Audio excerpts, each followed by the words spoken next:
The archaeological mystery in Iran that still has no simple explanation is surrounded by a curtain of silence that few dared to challenge. Since 1979, when the borders closed, the archaeological world lost access to a country that holds 7,000 years of continuous civilization.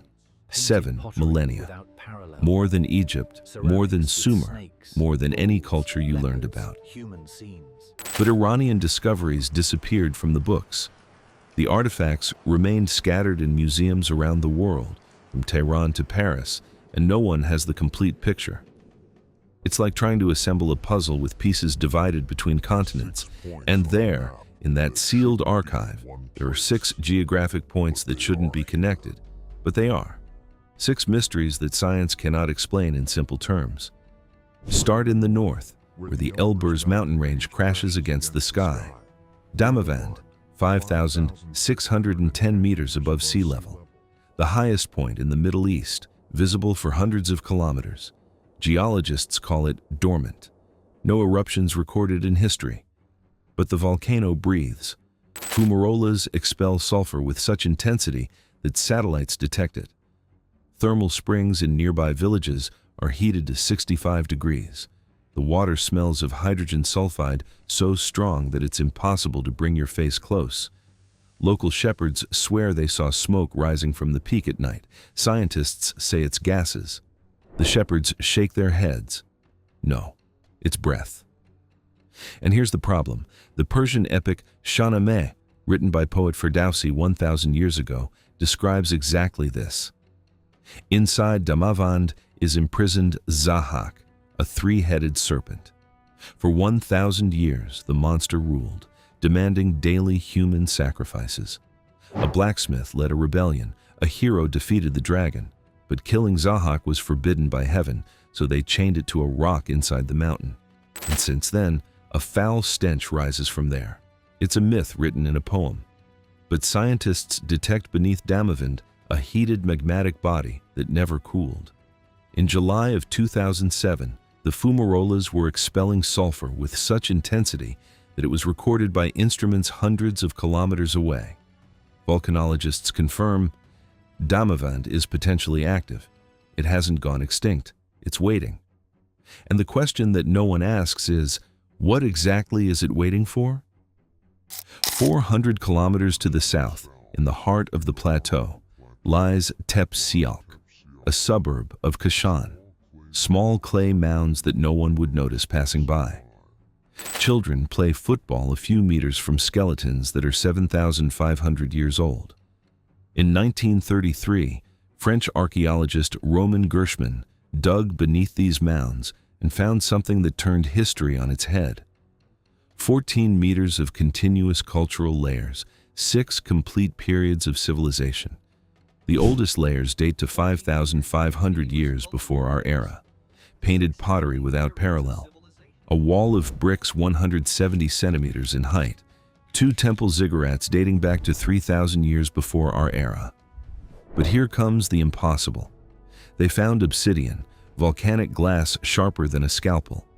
The problem is that the nearest deposit is in Anatolia, in Turkey, more than 2,000 kilometers away.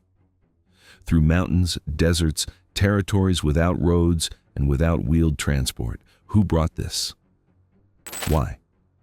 What trade network existed 7,000 years ago, 3 millennia before the first known trade routes?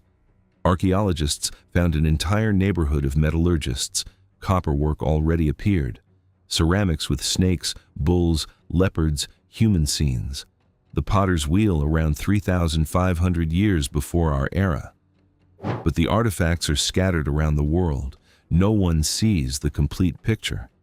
And perhaps that's why Tepsialk remains one of the most underestimated archaeological mysteries on the planet.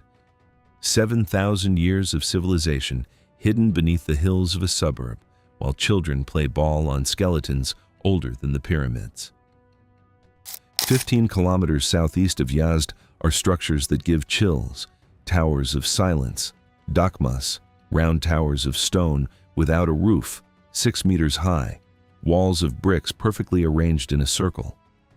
Inside, a platform divided into 3 concentric rings, external for men, middle for women, internal for children.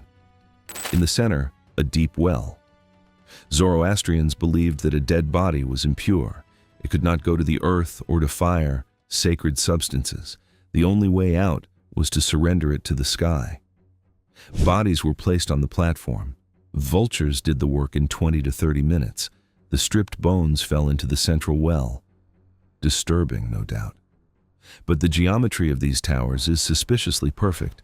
Round shape, concentric rings, precise orientation to the cardinal points, proportions close to the golden ratio. Zoroastrianism was born in the 6th and 7th centuries before our era. The first description of the rites comes from Herodotus in the 5th century before our era. Archaeologists found ossuaries dated to the same period. But the stone towers appeared later, presumably during the Sassanid era, between the 2nd and 7th centuries of our era. How did a society without formal geometry create structures with such precision? Where did the concentric rings with astronomical connection come from? Science answers with practical necessity. The circle is efficient for an open platform. 3 rings is a logical division by sex and age. It sounds convincing, until you're inside a dakma at dusk, looking at bones frozen in a well. Then the conviction disappears. Only questions remain. A few kilometers from Kashan, beneath Nushabad, exists something the world only found out about recently. In 2004, a local resident was digging a sewer well in his yard. The shovel fell into emptiness. A tunnel. Beneath the tunnel was another. Then another. 3 levels of underground city, descending 18 meters. Construction that goes from the Sassanid era to the Safavids. You descend through a narrow stone corridor, ceiling 170 to 180 centimeters high, just enough to walk without bending. Winding corridors bifurcating, disappearing into dead ends, traps for unwanted visitors, hidden entrances that lead from houses on the surface. You open a trapdoor and disappear. The city occupied 1.5 hectares. Rooms, warehouses, bathrooms, cisterns connected to an underground spring. And here comes the most incredible thing: ventilation system. U-shaped channels extended from the upper to the lower level, providing air circulation without a single mechanism. No fans, no pumps, not even primitive bellows. Pure aerodynamics calculated 1,000 years ago. Why? The official version is shelter. But Nushabad is in the center of a desert where the day burns and the night falls below zero. If the climate was unbearable and enemies came regularly, why dig 18 meters into solid rock instead of simply leaving? The legend says that Sassanid king Anushirvan in the 6th century passed through here and tasted the water from a local well. It was so pure and cold that he ordered a city to be founded. Nushabad, the city of delicious water. A beautiful story. But it doesn't explain why the underground architecture is complex enough that modern engineers call it a masterpiece. Ventilation without mechanisms, water from an underground spring, a system of traps capable of confusing an entire regiment, all done by the hands of people without plans, computers, or even paper. The answer is simple. They knew something we don't know. Or they knew and forgot. From earth to surface, Dasht-e-Lut, province of Kerman, southeast Iran. In 2005, NASA satellites detected here a soil temperature of 70.7 degrees, absolute record in all observation history. American scientists later declared the real maximum can reach 80 degrees, hotter than boiling water, temperature at which bread left on stone burns. Dasht-e-Lut extends 480 kilometers along the Kubanan mountain range. Width of 320 kilometers, almost 52,000 square kilometers, the size of a small European country.